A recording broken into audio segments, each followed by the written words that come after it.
ఎమ్మెల్యేగా ఉండేవాడు మన మాధవరావు దగ్గర, కొంతమంది దగ్గర. ఆ తర్వాత అయిపోతున్నాము ఈ మన ఇది శేఖర్ బాబు పిక్చర్కి కృష్ణరాజు దగ్గర పెట్టాను. అట్లా మా ఇద్దరికి చెప్పింది. చాలా పిక్చర్లు పనిచేశాడు. మా పిక్చర్లు అన్నీ ఆడే, మొత్తం డిజైన్ కూడా ఆడే ఇచ్చేవాడు మాకు. ఈ పర్సెంట్ డిజైన్ కానీ, ఇది డ్రెస్సులు కానీ అన్నీ అతనే స్కెచ్లు తీసి చూపించేవాడు. అతనే కష్టపడ్డాడు. చాలా మామూలు కాదు. కానీ ఈ మధ్య కూడా చాలా చాలా హీనంగా బతికాడు. ఎవ్రీ మంత్ నేను ఎంతో కొంత పంపుతూ ఉండేవాడిని. ఇప్పుడు పంపుతున్నాను. అలాగే దాసనందరు, శేఖర్ బాబు, నాగేశ్వరరావు వీళ్ళందరూ పెద్దలు తెలుసు. అందరూ గౌరవంగా ఉండేవారు. చాలా మామూలు కాదండి. బాగా హీనంగా ఉన్నాడు. ఈ 2 సంవత్సరాల నుంచి చాలా కష్టపడ్డాడు. కష్టపడి మన హెల్త్ కూడా పాడైపోయింది. ఎన్ని మొత్తం ట్యాబ్లెట్స్ ఏమైనా వేసినవాడు కాదు, ట్యాబ్లెట్ పట్టుకెళ్ళినా వేసినవాడు కాదు.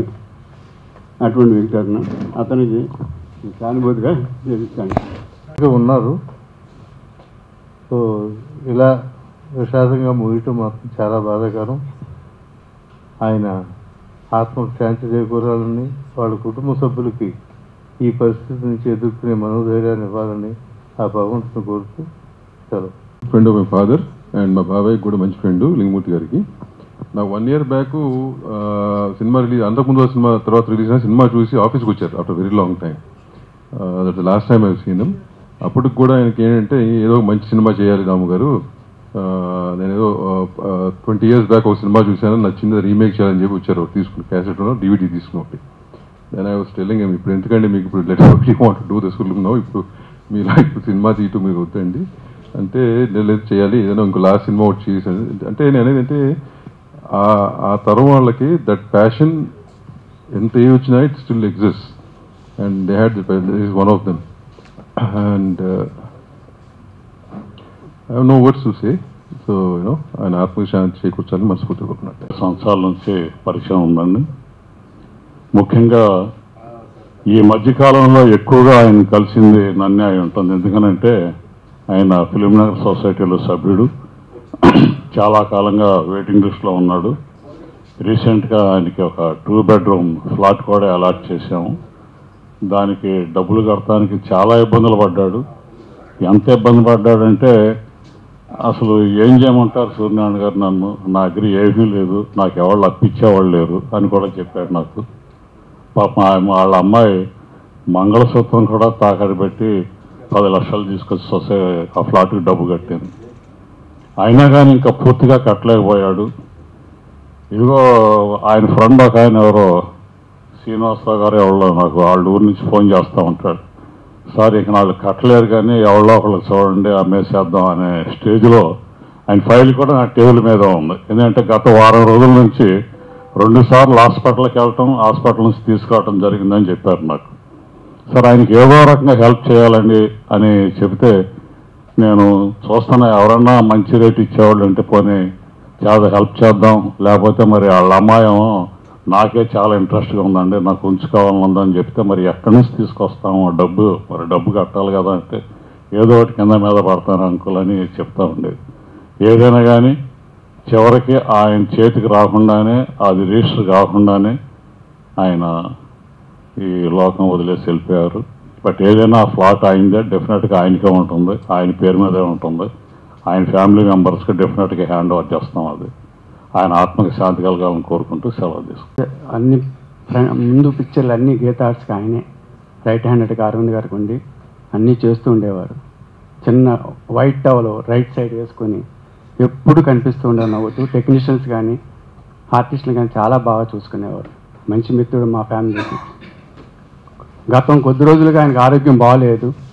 అరవింద్ గారు చెప్పగానే వెళ్ళి ఇంటికి వెళ్ళి చూసి మన స్టార్ న్యూరో హాస్పిటల్ అడ్మిట్ చేసి అన్నీ చేసాం.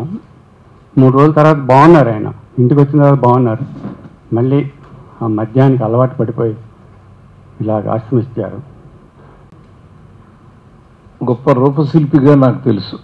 ఆ తర్వాత నిర్మాతగా మంచు పల్లకి లాంటి చాలా మంచి సినిమాలు ఆయన తీశారు.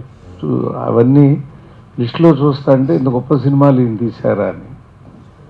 కానీ ఇప్పుడు ఆయన లాస్ట్ ఇయర్ చాలా బ్యాడ్ ఇయర్ అండి మన చలచిత్ర పరిశ్రమకి. కనీసం నిర్మాతల్లో కానీ టెక్నీషియన్స్లో కానీ 30 మందిని తీసుకెళ్ళిపోయింది 2015. అది భయం వేస్తుంది. ఎందుకంటే వీళ్ళందరూ వెళ్ళిపోయే వయసులో వాళ్ళు కాదు అని వాళ్ళు వెళ్ళిపోతా అంటే ఏమిటిది మన పరిశ్రమకే పట్టింది ఈ బాధ అనేది. కాబట్టి మనిషికి